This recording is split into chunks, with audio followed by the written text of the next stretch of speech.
Sepanjang sejarah, manusia mengalami berbagai bentuk penyesatan yang terus berubah sesuai dengan perkembangan zaman dan peradaban. Awalnya, manusia disesatkan dengan pemujaan terhadap alam, lalu bergeser kepada penyembahan banyak dewa, hingga pada akhirnya mencapai tahap ateisme dan materialisme yang menolak keberadaan Tuhan. Penyembahan kekuatan alam, animisme, dan dinamisme. Pada tahap awal peradaban manusia, ketika ilmu pengetahuan masih sangat terbatas, manusia melihat alam sebagai sesuatu yang penuh misteri dan kekuatan yang sulit dijelaskan. Petir, gempa bumi, banjir, angin topan, atau letusan gunung berapi dianggap sebagai tanda dari entitas supernatural. Dalam kebingungan dan ketakutan, manusia mulai menyembah alam sebagai bentuk penghormatan atau upaya untuk menghindari bencana. Penyembahan alam berkembang dalam dua bentuk utama, animisme dan dinamisme. Animisme. Animisme adalah sistem kepercayaan yang meyakini bahwa setiap benda di alam memiliki roh. Pohon, sungai, gunung, matahari, bulan, hingga hewan dianggap memiliki jiwa atau kesadaran yang bisa mempengaruhi kehidupan manusia. 1. Ciri-ciri kepercayaan animisme.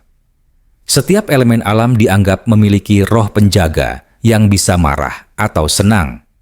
Ritual dilakukan untuk menenangkan roh-roh tersebut, seperti memberikan sesajen atau melakukan tarian khusus.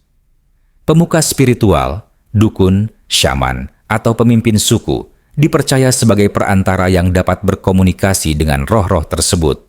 Muncul mitos-mitos dan legenda tentang roh yang menghuni gunung, sungai, atau pohon besar. 2. Contoh kepercayaan animisme dalam peradaban kuno.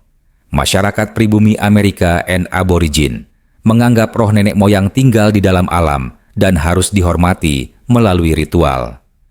Kepercayaan Shinto di Jepang menyembah kami atau roh yang menghuni berbagai elemen alam seperti Gunung Fuji yang dianggap suci. 3. Dampak negatif animisme. Ketakutan berlebihan terhadap fenomena alam. Orang tidak mencari solusi ilmiah terhadap bencana, tetapi hanya mengandalkan ritual. Pemujaan yang menjauhkan dari konsep ketuhanan yang sejati. Manusia menyembah sesuatu yang tidak memiliki kesadaran, padahal seharusnya menyembah Tuhan yang Maha Esa. Eksploitasi oleh pemimpin spiritual. Syaman atau dukun sering menggunakan kepercayaan ini untuk mendapatkan kekuasaan dan harta dari rakyat. Dinamisme. Jika animisme percaya bahwa alam memiliki roh, maka dinamisme adalah kepercayaan bahwa benda-benda tertentu memiliki kekuatan gaib yang dapat mempengaruhi kehidupan manusia. 1. Ciri-ciri kepercayaan. Dinamisme. Benda-benda tertentu dianggap memiliki energi khusus yang bisa membawa keberuntungan atau kesialan. Banyak masyarakat percaya pada jimat, batu bertuah, keris sakti, atau air suci yang memiliki kekuatan magis.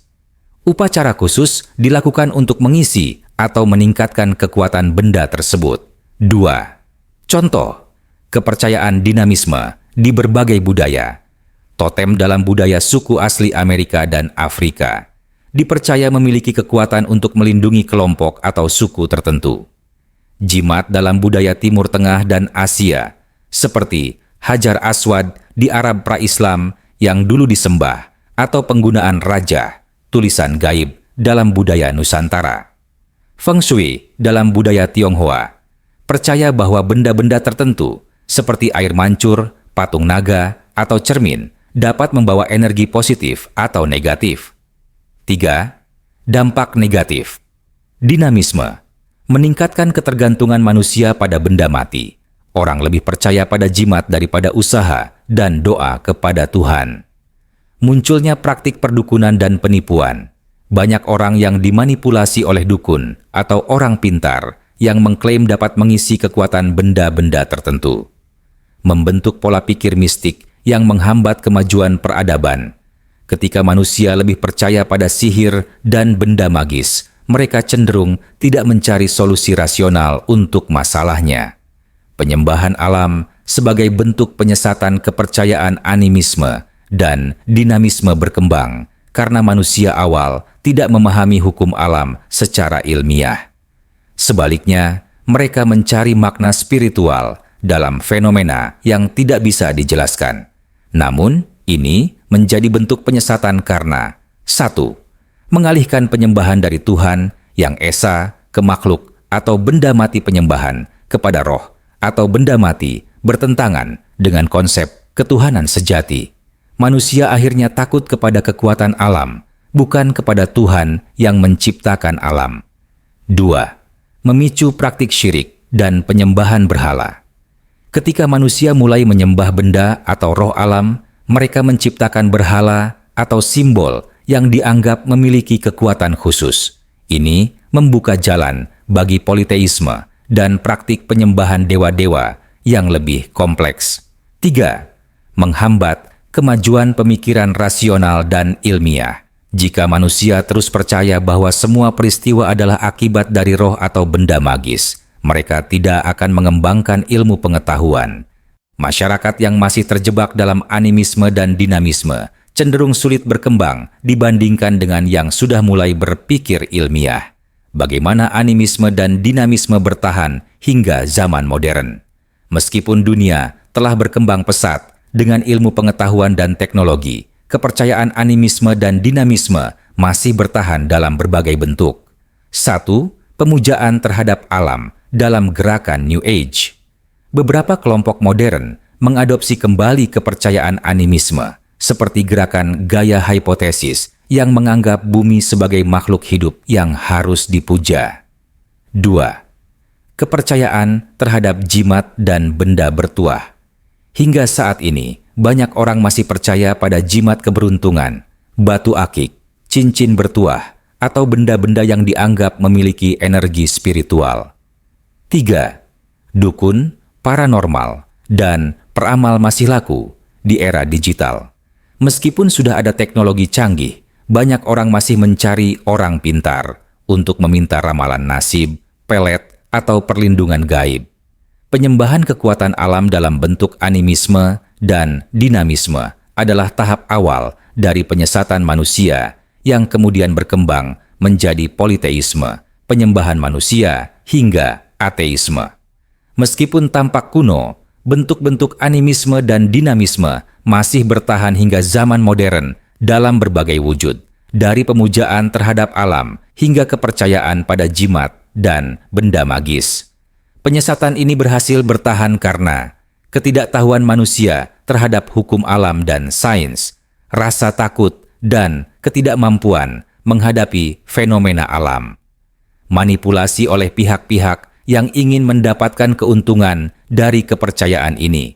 Agar tidak terjebak dalam penyesatan ini, manusia perlu kembali kepada konsep ketuhanan yang benar, menggunakan akal sehat, dan memahami ilmu pengetahuan tanpa menghilangkan spiritualitas yang benar. 2. Penyembahan para dewa, politeisme, dan paganisme. Seiring berkembangnya peradaban manusia, kepercayaan terhadap roh alam dan benda bertuah mulai berkembang menjadi sistem kepercayaan yang lebih kompleks, yaitu penyembahan banyak dewa atau politeisme. Dalam politeisme, manusia tidak hanya menyembah roh atau benda, tetapi juga menciptakan sosok dewa yang memiliki karakteristik tertentu untuk mengontrol aspek kehidupan.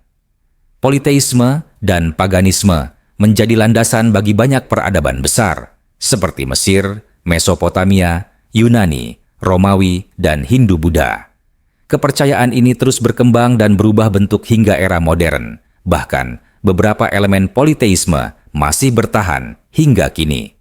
Ciri-ciri politeisme. 1. Keyakinan terhadap banyak dewa dengan fungsi tertentu. Setiap dewa memiliki peran spesifik, misalnya dewa perang, dewa kesuburan, dewa matahari, dan dewa kematian. Dewa-dewa ini seringkali digambarkan dalam bentuk patung, lukisan, atau simbol tertentu. 2. Ritual pengorbanan dan pemujaan. Untuk menyenangkan para dewa, manusia melakukan ritual berupa sesajen, nyanyian, tarian, atau bahkan pengorbanan manusia dan hewan. Tempat ibadah seperti kuil dan altar dibangun untuk menghormati para dewa. 3. Kepercayaan pada hierarki dewa. Biasanya ada satu dewa utama yang lebih berkuasa daripada yang lain, misalnya Zeus dalam mitologi Yunani atau Amon-Ra dalam kepercayaan Mesir. Beberapa peradaban percaya bahwa dewa bisa berinteraksi dengan manusia atau bahkan turun ke bumi. 4. Para pendeta dan pemimpin spiritual sebagai perantara kaum pendeta dan dukun mengklaim bisa berkomunikasi dengan para dewa. Mereka memiliki peran penting dalam masyarakat sebagai juru bicara para dewa dan sering digunakan untuk melegitimasi kekuasaan raja atau pemimpin. Contoh, politeisme dalam berbagai peradaban. 1. Politeisme di Mesir kuno. Masyarakat Mesir percaya pada banyak dewa, seperti Ra, dewa matahari, Osiris, dewa kematian, dan Horus, dewa langit. Fir'aun dianggap sebagai keturunan dewa atau bahkan perwujudan dewa di bumi. Ritual pengorbanan dan mumifikasi dilakukan sebagai persiapan menuju kehidupan setelah mati. 2. Politeisme di Mesopotamia, Sumeria, Babilonia, Asyur. Bangsa Sumeria menyembah dewa seperti Anu, dewa langit, Enlil, dewa angin, dan Inanna, dewi cinta dan perang. Kepercayaan bahwa raja memiliki hubungan dengan dewa digunakan untuk memperkuat kekuasaan. 3. Politeisme Yunani dan Romawi. Dewa-dewa Yunani seperti Zeus, raja para dewa, Poseidon, dewa laut, dan Hades, dewa kematian, memiliki pengaruh besar dalam budaya Eropa. Mitos tentang para dewa digunakan untuk menjelaskan fenomena alam dan perilaku manusia. Kaisar Romawi kemudian menuntut penyembahan sebagai bagian dari agama negara. 4. Politeismus Hindu-Buddha. Hindu memiliki konsep banyak dewa seperti Brahma atau pencipta, Vishnu, pemelihara, dan Shiva, penghancur. Dalam beberapa aliran Buddha Mahayana, terdapat kepercayaan pada berbagai bodhisattva yang bertindak sebagai perantara menuju pencerahan. Paganisme, ritual dan pengorbanan untuk dewa. Paganisme adalah bentuk politeisme yang lebih fokus pada ritual dan pemujaan dewa dengan elemen alam. 1. Ciri-ciri paganisme. Penyembahan dilakukan di kuil atau tempat-tempat suci di alam, gunung, hutan, sungai. Pengorbanan manusia dan hewan sering dilakukan untuk menyenangkan dewa. Ritual dilakukan oleh pendeta atau dukun dengan mantra dan doa tertentu. 2. Contoh paganisme dalam sejarah. Bangsa Maya dan Aztek di Amerika Tengah. Mereka menyembah dewa matahari Huitzilopochtli dan melakukan pengorbanan manusia secara massal di piramida. Druid dan kepercayaan Keltik di Eropa. Ritual sihir dan pemujaan terhadap roh alam dilakukan oleh para dukun yang disebut Druid. Paganisme Norse di Skandinavia, penyembahan terhadap Odin, Thor, dan Loki, serta ritual pengorbanan dalam festival musim dingin. Politeisme sebagai bentuk penyesatan. Kepercayaan politeisme berkembang karena manusia ingin menjelaskan fenomena alam dan mencari perlindungan dari kekuatan yang lebih besar. Namun, politeisme membawa dampak negatif yang besar bagi peradaban manusia. 1. Mengalihkan penyembahan dari Tuhan yang esa kepada makhluk ciptaan dewa-dewa yang disembah sebenarnya hanyalah personifikasi dari fenomena alam atau emosi manusia. Manusia justru semakin menjauh dari konsep ketuhanan yang sejati. 2. Mendorong praktik syirik dan penyembahan berhala. Politeisme menghasilkan berhala dan patung-patung dewa yang akhirnya dijadikan objek pemujaan. Kuil dan tempat ibadah politeis menjadi pusat kekuasaan dan sering disalahgunakan oleh pendeta atau raja. 3. Eksploitasi oleh pemimpin spiritual dan penguasa. Banyak pemimpin yang mengklaim sebagai utusan atau keturunan dewa untuk memperkuat kekuasaannya. Rakyat dipaksa melakukan ritual atau membayar pajak kepada kuil sebagai bentuk kepatuhan kepada dewa. 4. Menghambat perkembangan ilmu pengetahuan dan logika. Daripada mencari penjelasan ilmiah, manusia cenderung mengaitkan semua fenomena dengan kehendak dewa. Mitos-mitos politeis sering menghambat kemajuan berpikir kritis dan logika. Bagaimana politeisme bertahan hingga zaman modern? Meskipun banyak peradaban politeistik sudah runtuh, jejak politeisme masih bertahan dalam berbagai bentuk di era modern. 1. Neopaganisme dan gerakan New Age. Beberapa kelompok modern seperti Wicca dan Druidisme kembali mempraktikkan ritual politeisme kuno. 2. Penyembahan simbol dan tokoh bersejarah. Beberapa orang memperlakukan tokoh politik, artis, atau pemimpin sekte sebagai sosok yang layak disembah. Ketiga, kebudayaan yang masih mengadopsi konsep politeisme. Banyak film, buku, dan media hiburan yang terus menghidupkan kembali mitologi politeistik dalam cerita fiksi. Politeisme berkembang dari animisme dan dinamisme sebagai cara manusia menjelaskan dunia. Namun, politeisme akhirnya menjadi alat untuk menyesatkan manusia dengan mengalihkan penyembahan kepada banyak dewa yang sebenarnya hanyalah rekayasa manusia. 3. Penyembahan manusia, kultus individu, raja sebagai dewa, dan mesianisme palsu. Setelah manusia beralih dari penyembahan alam dan banyak dewa, muncul penyembahan terhadap individu tertentu. Dalam sejarah, banyak tokoh yang dipuja layaknya dewa atau bahkan mengklaim dirinya sebagai dewa. Fenomena ini terjadi di berbagai peradaban dan terus berkembang hingga zaman modern dalam berbagai bentuk, seperti kultus individu, pemimpin politik yang diperlakukan sebagai sosok suci, hingga munculnya mesianisme palsu.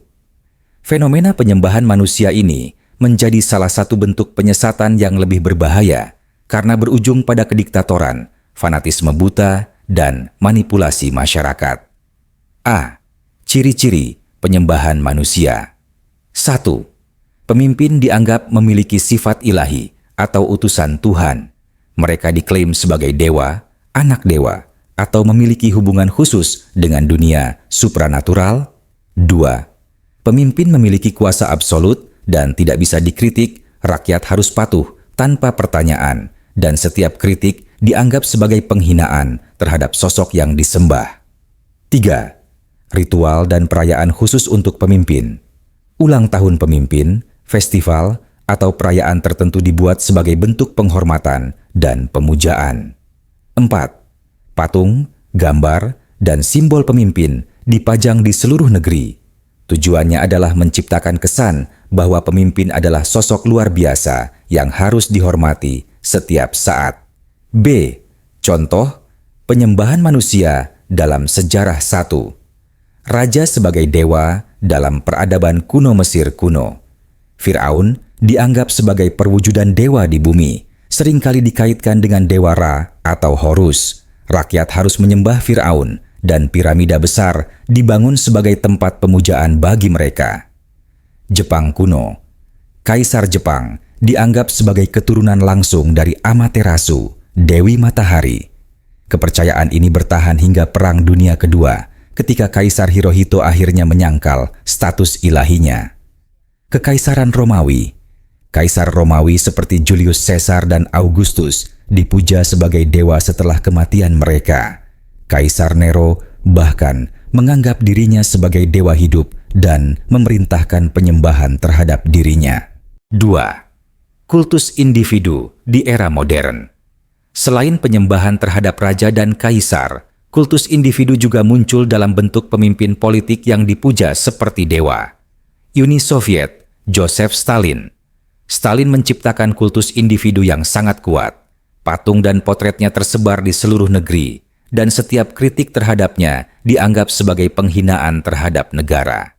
Korea Utara, dinasti Kim, Kim Il-sung, Kim Jong-il, dan Kim Jong-un diperlakukan sebagai sosok ilahi oleh rakyatnya. Mereka dianggap sebagai pemimpin tertinggi yang tidak bisa disalahkan. Jerman Nazi, Adolf Hitler. Hitler menciptakan citra dirinya sebagai penyelamat Jerman. Rakyat Jerman diajarkan untuk memuja dan setia kepadanya tanpa pertanyaan. Cina, Mao Zedong. Mao dipuja sebagai bapak revolusi Cina, dan bukunya Little Red Book dianggap sebagai teks suci oleh banyak rakyatnya. 3. Mesianisme palsu, pemimpin yang mengaku sebagai juru selamat. Sepanjang sejarah, banyak orang yang mengklaim dirinya sebagai Mesias, Imam Mahdi, atau sosok suci yang diutus Tuhan. Mereka memanfaatkan ketakutan dan harapan masyarakat untuk mendapatkan kekuasaan. Nabi palsu dalam sejarah.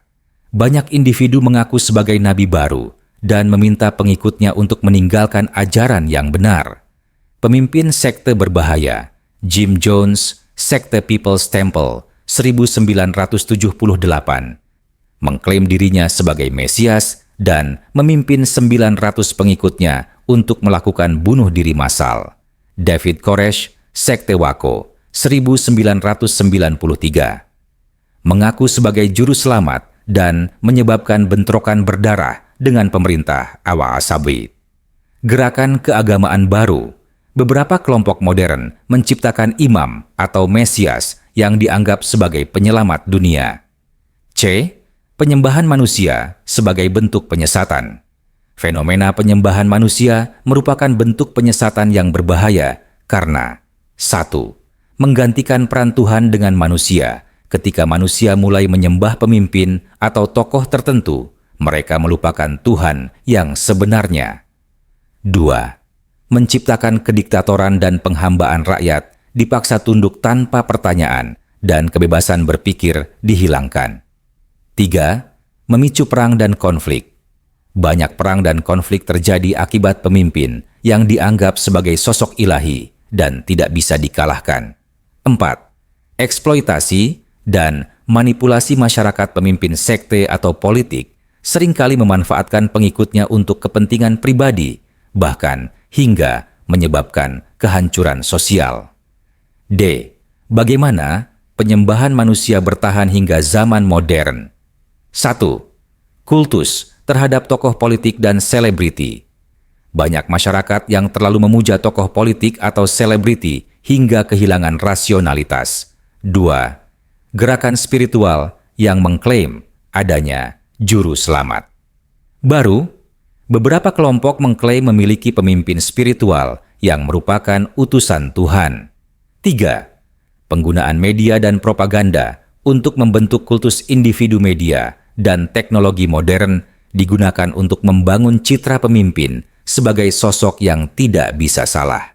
Penyembahan manusia adalah bentuk penyesatan yang lebih berbahaya dibandingkan politeisme karena memberikan kekuasaan absolut kepada individu tertentu. Pola ini terus berulang dalam sejarah, mulai dari raja yang dianggap sebagai dewa hingga pemimpin politik modern yang menciptakan kultus individu. Dampak negatifnya meliputi kediktatoran, eksploitasi, dan kehancuran sosial. Oleh karena itu, manusia harus berhati-hati agar tidak terjebak dalam penyembahan terhadap individu yang sebenarnya hanyalah manusia biasa. Ateisme dan materialisme. Dunia tanpa Tuhan dan makna hidup. Setelah manusia melalui berbagai fase penyembahan, dari menyembah kekuatan alam, para dewa, hingga manusia itu sendiri, akhirnya muncul sebuah pemikiran yang lebih ekstrem, menghapus konsep ketuhanan sepenuhnya, yaitu ateisme. Namun, ketika manusia menolak Tuhan, mereka tidak benar-benar menjadi bebas. Sebaliknya, mereka justru menjadi budak dari dunia ini melalui materialisme kepercayaan bahwa satu-satunya realitas adalah materi dan hidup ini hanya tentang kekayaan, kesenangan, dan kekuasaan. Dengan kata lain, ateisme adalah awal dan materialisme adalah konsekuensinya. Tanpa Tuhan, manusia akhirnya menggantikan nilai-nilai spiritual dengan harta, popularitas, dan ilmu pengetahuan sebagai Tuhan baru. A. Bagaimana ateisme dan materialisme menyesatkan manusia? 1. Menghapus makna dan tujuan hidup. Jika tidak ada Tuhan dan tidak ada kehidupan setelah mati, maka hidup dianggap hanya kebetulan biologis tanpa tujuan. Ini menyebabkan banyak orang mengalami krisis eksistensial, merasa hampa, dan tidak berarti. Akhirnya, mereka mencoba mencari arti hidup melalui harta, kesenangan, atau ketenaran, tetapi tetap tidak pernah merasa cukup.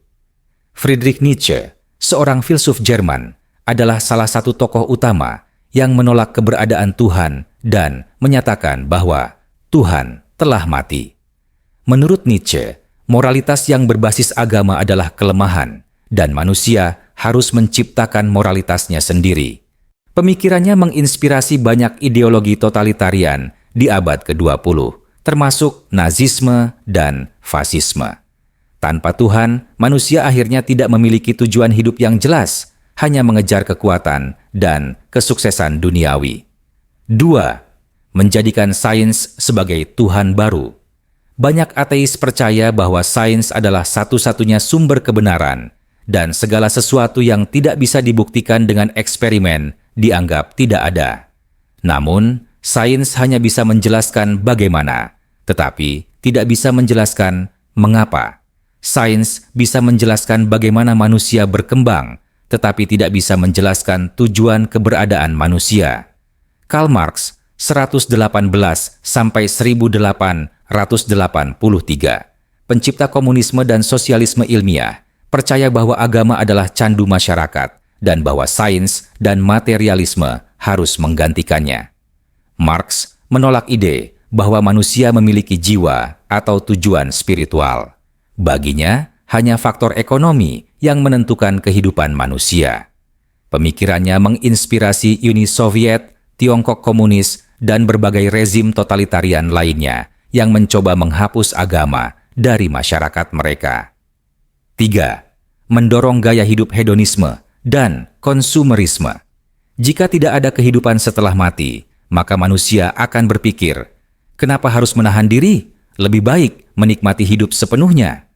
Akibatnya, orang lebih fokus mengejar uang dan popularitas daripada mencari kebenaran. Hubungan sosial menjadi dangkal karena manusia hanya dihargai berdasarkan status dan kekayaannya. Industri hiburan dan media sosial dirancang untuk membuat manusia kecanduan belanja dan hiburan tanpa henti. Sigmund Freud, 1886–1939, seorang ahli psikologi, menafsirkan agama sebagai hasil dari ketakutan manusia yang irasional. Ia percaya bahwa manusia hanya digerakkan oleh dorongan seksual dan kepuasan pribadi. Pemikirannya sangat berpengaruh dalam budaya modern yang hedonistik, di mana manusia lebih memprioritaskan kenikmatan pribadi daripada nilai-nilai spiritual. 4. Melemahkan moralitas dan kemanusiaan. Tanpa Tuhan, manusia kehilangan standar moral yang jelas, segalanya menjadi relatif. Akibatnya, pejabat semakin korup karena uang dianggap lebih penting daripada keadilan. Kejahatan seperti perdagangan manusia, narkoba, dan eksploitasi buruh semakin marak. Keluarga tercerai-berai karena nilai pernikahan dan komitmen semakin dianggap kuno. Charles Darwin, 1809–1882, dengan teori evolusi, berkontribusi pada penghapusan Tuhan dari sains. Banyak pemikir ateis kemudian menggunakan teori Darwin sebagai dasar untuk mengembangkan materialisme ilmiah, yang menyatakan bahwa manusia hanyalah hasil dari seleksi alam tanpa adanya peran Tuhan. Ini mengarah pada teori sosial Darwinisme yang membenarkan eksploitasi manusia dan ketidakpedulian terhadap yang lemah. 5. Menciptakan pemerintahan otoriter yang anti-agama dan materialisme yang berlebihan. Ateisme dan materialisme bukan hanya melahirkan pemerintahan komunis otoriter yang menindas agama, tetapi juga sistem kapitalis ekstrem yang mengeksploitasi sumber daya alam dan manusia atas nama keuntungan. Jika komunisme mencoba menghapus agama secara paksa, maka kapitalisme ekstrem menggunakan materialisme sebagai alat pengendalian. Dalam sistem ini, agama tetap ada, tetapi perannya dilemahkan agar manusia lebih fokus pada konsumerisme, uang, dan hedonisme. Salah satu contoh nyata dari materialisme berlebihan yang merusak dunia adalah invasi Amerika Serikat dan sekutunya ke Irak pada tahun 2003. Kasus Irak, materialisme, minyak, dan perang. Amerika dan sekutunya menuduh Irak memiliki senjata pemusnah massal, tetapi tidak pernah ditemukan bukti yang jelas. Banyak analis politik berpendapat bahwa alasan sebenarnya dari invasi tersebut adalah menguasai cadangan minyak Irak yang merupakan salah satu yang terbesar di dunia. Setelah invasi, perusahaan-perusahaan minyak besar dari Amerika Serikat dan sekutunya mendapatkan kontrak eksklusif untuk mengeksploitasi minyak Irak. Hasilnya, jutaan warga sipil Irak menjadi korban perang. Negara itu hancur dan mengalami konflik berkepanjangan hingga sekarang. Kekayaan minyaknya lebih banyak dinikmati oleh perusahaan-perusahaan asing daripada rakyat Irak sendiri. Kapitalisme ekstrem, penyembahan uang dan konsumsi.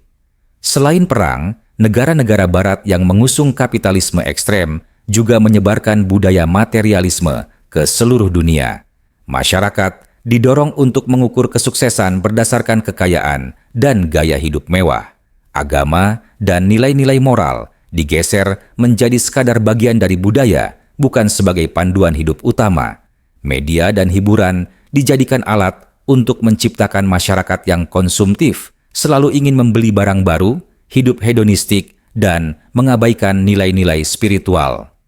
Baik pemerintahan ateis otoriter seperti Uni Soviet dan Cina, maupun pemerintahan kapitalis ekstrem seperti Amerika dan sekutunya, keduanya mengutamakan materialisme sebagai pilar utama kehidupan.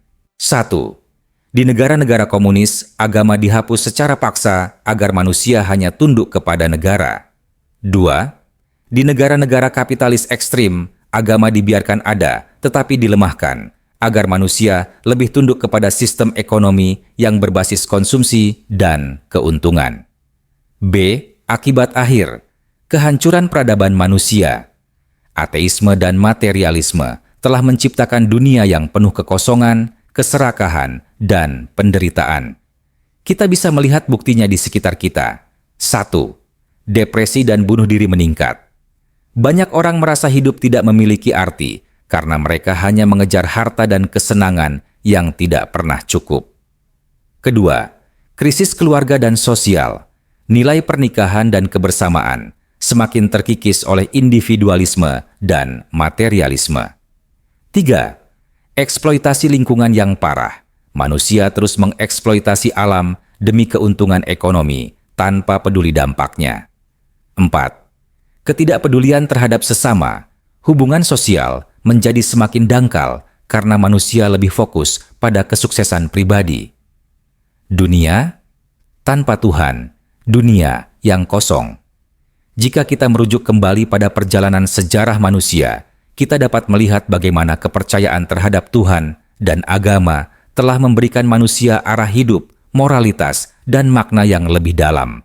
Namun, ketika manusia mulai menanggalkan Tuhan dari kehidupan mereka, baik melalui ateisme maupun materialisme, mereka mulai menemukan diri mereka dalam keadaan kosong dan tak terarah. Dunia tanpa Tuhan bukanlah dunia yang penuh kebebasan dan kemakmuran, seperti yang sering dibayangkan oleh para penganut ateisme atau materialisme. Sebaliknya, ia adalah dunia yang dipenuhi dengan kekosongan eksistensial, kerusakan moral, dan kegelisahan batin. Tanpa Tuhan, manusia menjadi terasing dari makna sejati hidup dan berusaha mengisinya dengan pencarian yang tidak pernah cukup. 1. Kekosongan eksistensial dan krisis identitas. Friedrich Nietzsche mengatakan, Tuhan telah mati, yang berarti nilai-nilai moral yang berbasis agama telah kehilangan tempatnya dalam dunia modern. Namun, Nietzsche sendiri memperingatkan bahwa tanpa Tuhan, manusia akan kehilangan tujuan dan makna hidup. Kehilangan ini menghasilkan krisis identitas, di mana banyak orang merasa terasing dan kosong. Tanpa panduan moral yang jelas, hidup menjadi proses pencarian makna yang tidak pernah tuntas. Manusia menjadi terjebak dalam keraguan dan kebingungannya sendiri mengenai tujuan mereka di dunia ini. 2. Hedonisme dan konsumerisme yang tak pernah puas. Dalam dunia tanpa Tuhan, tujuan hidup seringkali terfokus pada kenikmatan pribadi dan pencapaian materi.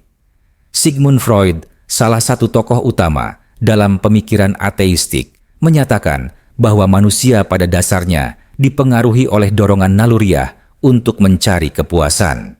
Tanpa Tuhan, dorongan ini akan mengarah pada hidup yang penuh dengan hedonisme, yaitu pencarian kebahagiaan melalui kenikmatan sesaat seperti makanan, seks, dan hiburan. Namun, kebahagiaan yang dicapai melalui kenikmatan sementara ini tetap kosong. Bahkan, masyarakat modern yang sangat konsumeris dan materialistik seringkali menunjukkan tingkat stres, kecemasan, dan depresi yang tinggi, menciptakan lingkaran setan yang tidak pernah berakhir. Kapitalisme ekstrem membuat manusia terobsesi dengan pengumpulan kekayaan, status sosial, dan konsumsi barang yang lebih banyak, yang seringkali menggantikan pencarian nilai spiritual dan kemanusiaan. Ketiga, kehilangan moralitas dan krisis sosial. Tanpa Tuhan, moralitas menjadi relatif, dan standar moral yang pasti mulai menghilang. Apa yang dulu dianggap baik dan benar menurut ajaran agama menjadi kabur, dan masing-masing individu atau kelompok mulai menentukan kebenaran mereka sendiri.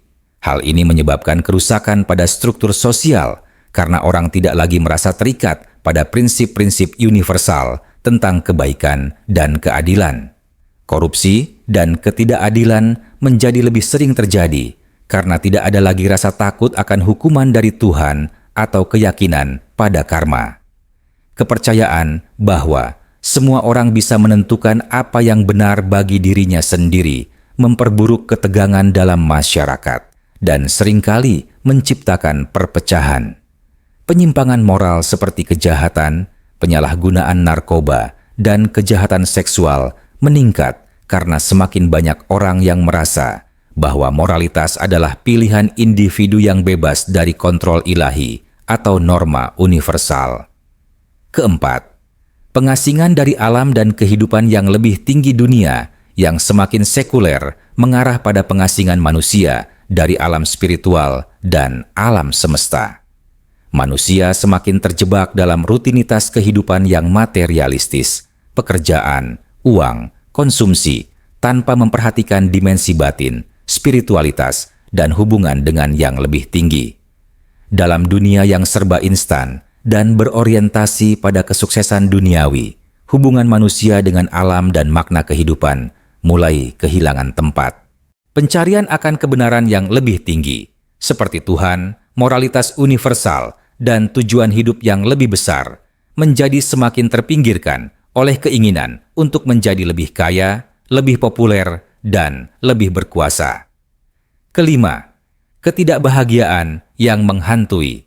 Tanpa Tuhan, manusia mungkin merasa seolah-olah mereka bebas dari aturan agama, namun kenyataannya mereka tetap dihantui oleh ketidakpastian dan kekosongan batin.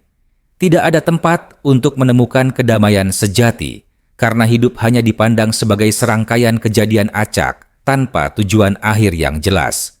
Banyak orang yang mencari kedamaian dalam meditasi, yoga, atau pencapaian pribadi, tetapi tetap tidak puas. Kesuksesan dan pencapaian duniawi hanya memberikan kebahagiaan sementara, yang akhirnya kembali digantikan oleh rasa kosong dan tak puas. Kehidupan tanpa Tuhan mengarah pada pencarian tanpa akhir dan kebahagiaan yang tampaknya selalu berada di luar jangkauan. Dunia yang kosong dan kehilangan arah. Dunia tanpa Tuhan adalah dunia yang kekosongan dan kebingungannya mendalam. Meskipun manusia mungkin merasakan kebebasan yang seolah-olah tidak terbatas, pada kenyataannya mereka terjebak dalam pencarian makna yang tidak pernah selesai. Tanpa Tuhan, manusia kehilangan arah hidup, moralitas, dan tujuan yang lebih besar. Dunia ini menjadi tempat untuk mengejar kepuasan sesaat, kemewahan, dan status, tetapi tanpa adanya kedamaian sejati dalam hati. Kehidupan tidak lagi memiliki makna yang mendalam, karena segala sesuatu hanya diukur dengan apa yang tampak dan dapat dicapai di dunia ini. Tanpa panduan moral yang jelas, banyak orang terjebak dalam korupsi dan kecurangan, menganggap bahwa semuanya bisa dibenarkan selama tidak ada konsekuensi langsung. masyarakat menjadi lebih individualistik, lebih peduli pada kesuksesan pribadi daripada kebaikan bersama, dan lebih berfokus pada konsumsi daripada berbagi dan peduli satu sama lain. Dunia yang tanpa Tuhan, meskipun tampaknya memberi kebebasan dan peluang tanpa batas, akhirnya hanya membawa manusia pada kehilangan makna, kegelisahan, dan ketidakbahagiaan. Apa yang menghubungkan semua fase penyesatan ini adalah kehilangan hubungan dengan Tuhan yang Esa. Dari pemujaan kekuatan alam, pemujaan para dewa, pemujaan manusia, hingga akhirnya ateisme dan materialisme. Semua ini adalah cara manusia untuk menggantikan Tuhan dengan sesuatu yang lebih dapat dijangkau dan lebih sesuai dengan keinginan pribadi. Meskipun metode-metode ini terus berubah seiring zaman, tujuan utamanya tetap sama: menjauhkan manusia dari makna sejati hidup yang hanya dapat ditemukan melalui hubungan dengan Tuhan. Di masa kini, tantangan terbesar kita adalah bagaimana kembali menemukan makna spiritual yang sejati di tengah gelombang ideologi modern yang semakin membesar. Dunia yang dipenuhi dengan ateisme, materialisme, dan indiferentisme, di mana Tuhan seringkali dipinggirkan atau bahkan dianggap tidak relevan, membuat banyak orang merasa terasing dan kosong. Namun, pencarian sejati manusia tetap berada dalam hubungan dengan Tuhan yang Maha Esa, yang memberikan arah, tujuan, dan kedamaian batin yang abadi. Di dunia yang semakin kompleks ini, kita harus berani mencari kembali kedamaian dalam spiritualitas yang sejati, yang tidak bergantung pada materi atau kekuasaan, tetapi pada koneksi dengan Tuhan dan nilai-nilai yang lebih tinggi.